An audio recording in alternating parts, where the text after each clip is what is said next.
Olá pessoal, aqui é o Fábio da Boston Treinamentos e neste vídeo vamos continuar o nosso curso de modelagem de dados. Desta vez vamos falar sobre cardinalidade. Bom, o que é a cardinalidade? Cardinalidade é um conceito que diz respeito à quantidade ou número de itens que se relacionam nas entidades. Então você vai ter uma entidade A e uma entidade B, por exemplo, com itens se relacionando entre si. Quantos itens de uma entidade podem se relacionar com itens de outra entidade e vice-versa? É disso que vai tratar a cardinalidade. A cardinalidade ela pode ser máxima ou mínima, ou seja, a quantidade máxima de itens que podem se relacionar e a quantidade mínima de instâncias da entidade ou de itens que podem se relacionar entre as entidades, certo? A cardinalidade máxima então é o número máximo de instâncias de uma entidade que podem participar do relacionamento. Tá? No máximo você pode ter de 1 até N elementos ou instâncias de entidade participando de um relacionamento. Que seria, a gente costuma chamar isso de um ou muitos.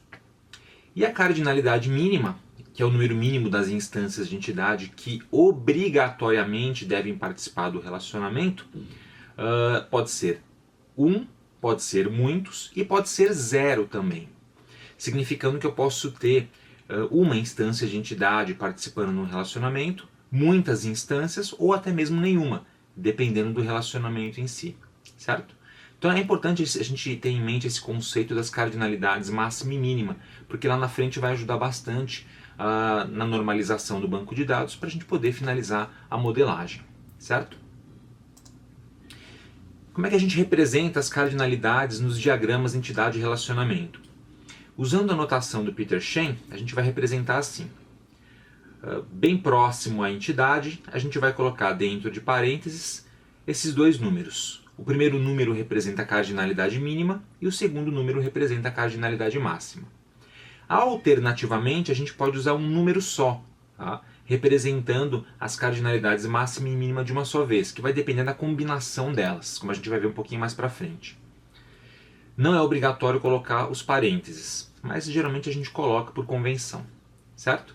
Isso aqui é para a notação do Peter Shen. Existe uma outra notação, que é a notação pé de galinha, que também permite representar as cardinalidades mínima e máxima. Nessa notação, a gente vai ter que um traço na vertical, uma barrinha na vertical, significa 1. Um círculo representa 0. Então aqui a gente consegue representar o 0. E esses traços aqui inclinados em ângulo significam muitos. Então, por exemplo, no primeiro item aqui a gente tem cardinalidade mínima 1, cardinalidade máxima também 1. Ou seja, aqui é 1. A gente poderia escrever apenas 1 se estivéssemos usando o diagrama de Peter Shen. No segundo exemplo, mínimo 1, máximo muitos. Então esse elemento aqui significa muitos, que parece o tal do pé de galinha. Nesse terceiro exemplo, de 0 a 1. Então eu vou ter de 0 a 1 instância participando do relacionamento. E no último exemplo, de 0 a muitos. Tá? Então é bem simples de trabalhar com esse tipo de diagrama também. Cardinalidade mínima é o primeiro elemento, cardinalidade máxima o segundo, que fica coladinho na entidade. Muito bem, dito isso, vamos ver um exemplo básico de cardinalidade. Aqui eu tenho duas entidades, cliente e encomenda, e um relacionamento chamado solicita. Estou usando a notação pé de galinha. Com relação às notações, não se preocupe, no próximo vídeo da série eu vou falar sobre diagramação e vou mostrar vários tipos de diagramas diferentes para você conhecer. Tá? Mas no geral aqui no curso a gente utiliza a notação de Peter Shen e eventualmente pé de galinha como a gente está vendo hoje. Então nesse exemplo aqui a gente tem cliente e encomenda. Como é que a gente determina a cardinalidade nesse relacionamento? A brincadeira é assim. Você toma uma das entidades, por exemplo cliente, e vai tentar descobrir quantas instâncias da outra entidade podem se relacionar com ela. Então, para um cliente, quantas encomendas eu posso ter? Ou o cliente pode ter? O cliente ele pode ter, no mínimo uma e no máximo muitas encomendas, certo? É o que representa essa cardinalidade aqui, de 1 a muitas. Veja que a entidade cliente está aqui e a cardinalidade está do outro lado, coladinha em encomendas, porque ela se refere à quantidade de encomendas.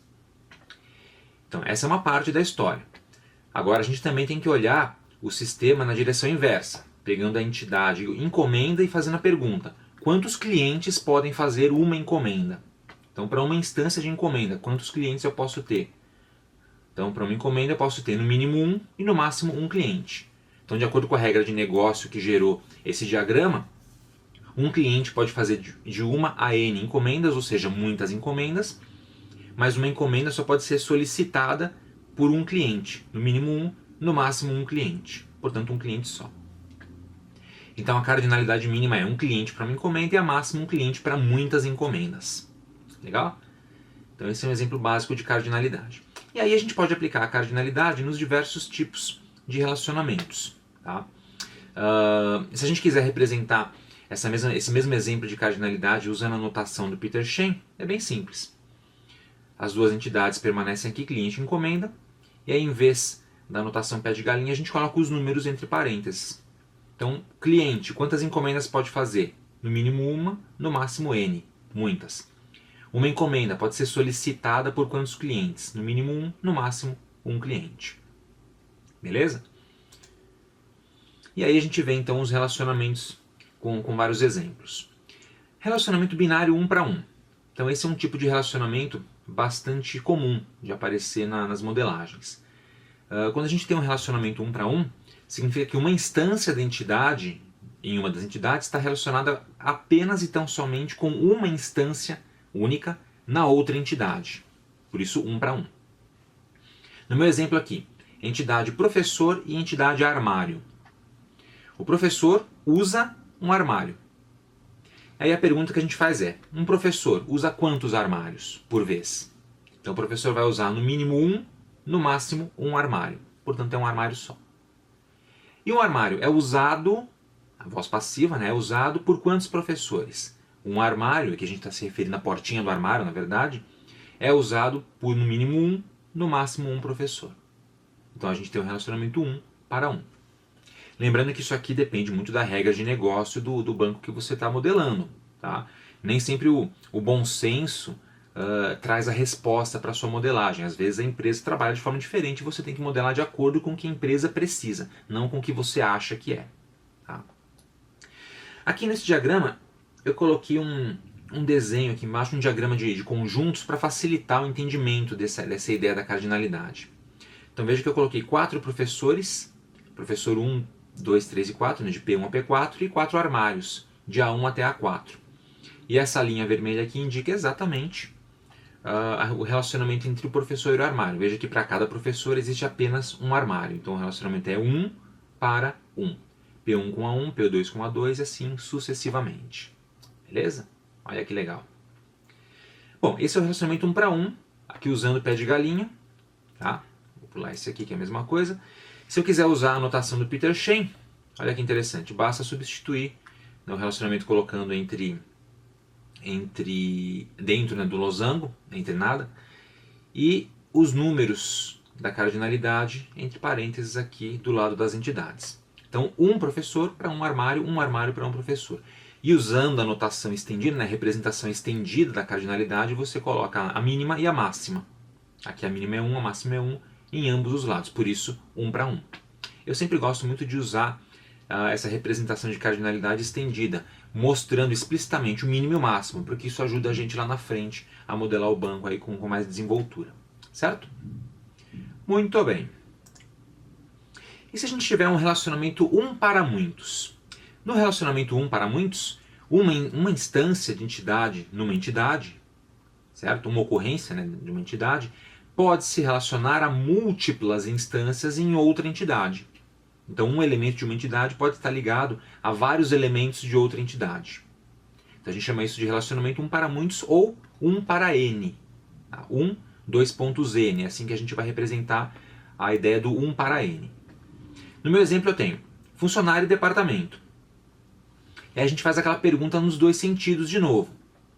Um funcionário trabalha, olha o nome do relacionamento aqui, trabalha. Um funcionário trabalha em quantos departamentos nesta empresa? Então ele vai trabalhar no mínimo em um, ou seja, obrigatoriamente ele tem que estar em um departamento e no máximo em um. Obrigatoriamente ele só pode trabalhar em um departamento. Então aqui é o lado 1 da coisa. E aí eu tenho que fazer a pergunta também no sentido inverso. Em um departamento, quantos funcionários trabalham? No mínimo 1, o departamento não pode estar vazio, e no máximo N. Olha só, isso aqui representa o N. Ou seja, eu posso ter vários funcionários no departamento. Aqui eu não tenho como representar o número máximo. Tá? Existem notações que permitem representar o número máximo, inclusive, exato. Mas aqui significa N, porque não dá para saber quantos funcionários a gente vai ter no departamento. E olhando o diagrama de conjuntos embaixo, fica bem claro, né? Tem os funcionários de F1 a F4 e dois departamentos, D1 e D2. E você percebe claramente que o funcionário 1 pertence somente ao departamento 1, o funcionário 2 também, o 3 e o 4 pertencem exclusivamente ao departamento 2. Mas, no departamento D1 eu tenho 2 funcionários, ou seja, é o N, muitos. Legal? E aí eu tenho isso aqui, representando com o diagrama, com o DR de Peter Shen, funcionário e departamento. Um departamento para N funcionários. Tá? Então, no mínimo um funcionário, no máximo N, no mínimo um departamento, no máximo um departamento. Então eu poderia substituir 1,1 por 1 e 1,n por n. Tá? Você pode até fazer uma espécie de cálculo. Né? Se você tiver notação cardinalidade mínima e máxima e quiser representar só um número de resumo, você soma. 1 mais 1 é igual a 1. E 1 mais n sempre é igual a n. Certo? Isso no relacionamento 1 para muitos. Ainda temos um outro tipo de relacionamento, que é o relacionamento muitos para muitos, também chamado de N para M, N 2.m. Nesse relacionamento, várias instâncias de uma entidade podem se relacionar a várias instâncias em outra entidade. Então, um elemento de uma entidade pode se relacionar a vários em outra, e um elemento da entidade B também pode se relacionar a vários na entidade A. Por isso, N para N ou muitos para muitos. Na representação a gente tem aqui mínimo 1 e máximo muitos em ambos os sentidos. Por exemplo, o cliente vai comprar pacotes de viagem. Então o cliente adquire pacote. Um cliente pode adquirir quantos pacotes? Um ou muitos. O cliente ele não adquire 0 pacotes. Se ele adquire tem que ser pelo menos um. Mas ele pode adquirir vários. Pode comprar vários pacotes de uma vez. E um pacote pode ser comprado por quantos clientes? Se ele é comprado, tem que ser por um cliente pelo menos. Mas ele também pode ser comprado por vários clientes ao mesmo tempo. Por exemplo, eu e minha esposa poderíamos comprar um pacote de viagem juntos. Um pacote para 2 pessoas. Certo? E aqui na representação embaixo, na forma de diagrama de conjuntos, a gente vê claramente, né?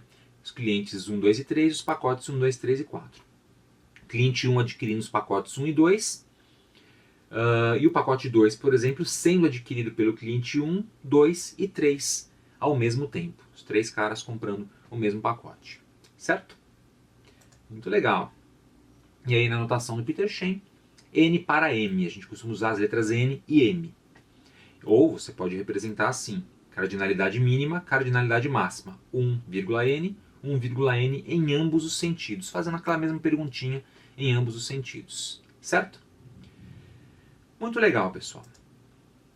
Bom, aí a história é a seguinte. A cardinalidade é muito importante para te auxiliar a determinar as ocorrências de entidades, né, dentro das entidades, e também ela vai te ajudar na hora da normalização do banco a determinar se é necessário criar mais entidades. Sempre que você tiver um relacionamento N para M, você vai ter que criar uma nova entidade para transformar esse relacionamento muitos para muitos em 2 relacionamentos um para muitos ou um para um. Tá? Por quê? Porque o relacionamento muitos para muitos é muito difícil de implementar em banco de dados. Então a gente vai simplificar dessa forma aqui. Nesse exemplo, o cliente e o pacote. Então, um cliente pode comprar um monte de pacotes, o pacote pode ser comprado por um monte de clientes. A gente pode desmembrar criando uma nova entidade que eu batizei de cliente pacote. Também é comum dar esse nome para as entidades, uma combinação dos nomes das entidades originais. Eu continuo tendo a entidade cliente, eu continuo tendo a entidade pacote. Só que agora eu tenho 2 relacionamentos 1 para N, que são muito mais fáceis de implementar. Então, um cliente pode compor N pacotes e um pacote também pode compor N clientes pacotes. Só que essa entidade agora tem esse relacionamento 1 para N. Certo? Mas não se preocupe com isso agora, como fazer isso ou por que ficou desse jeito. Não é esse o objetivo desse vídeo. Aqui é só dar a ideia da aplicação da cardinalidade, que é justamente, por exemplo, poder fazer esse desmembramento. Como ele é feito da forma correta, que tipo de entidade ele vai gerar, isso a gente vai ver lá na frente, na hora da normalização. Tranquilo? Então não se preocupe com isso por enquanto. Tranquilo, pessoal? Então é isso. Nesse vídeo falamos um pouco sobre cardinalidades no nosso curso de modelagem de dados. Tá? Os próximos assuntos a serem tratados serão a diagramação, onde vocês vão aprender um pouco mais a fundo sobre o diagrama pé de galinha, fala um pouquinho mais sobre Peter Shane e outros tipos de diagramas existentes. Aí a gente vai falar um pouquinho sobre restrições de integridade e dependências, trabalhar um pouco com dicionário de dados e trabalhar com normalização, certo? E depois disso tudo, com toda essa teoria em mente, a gente vai fazer um projetinho de modelagem completo do começo ao fim, tá? Para aplicar tudo que a gente está aprendendo aqui. Beleza? Então é isso aí. Espero que vocês tenham gostado. Aproveite para se inscrever aqui no canal da Boson Treinamento, se você não se inscreveu ainda, e também para visitar o nosso website, que é o www.bosontreinamentos.com.br. Obrigado e até a próxima!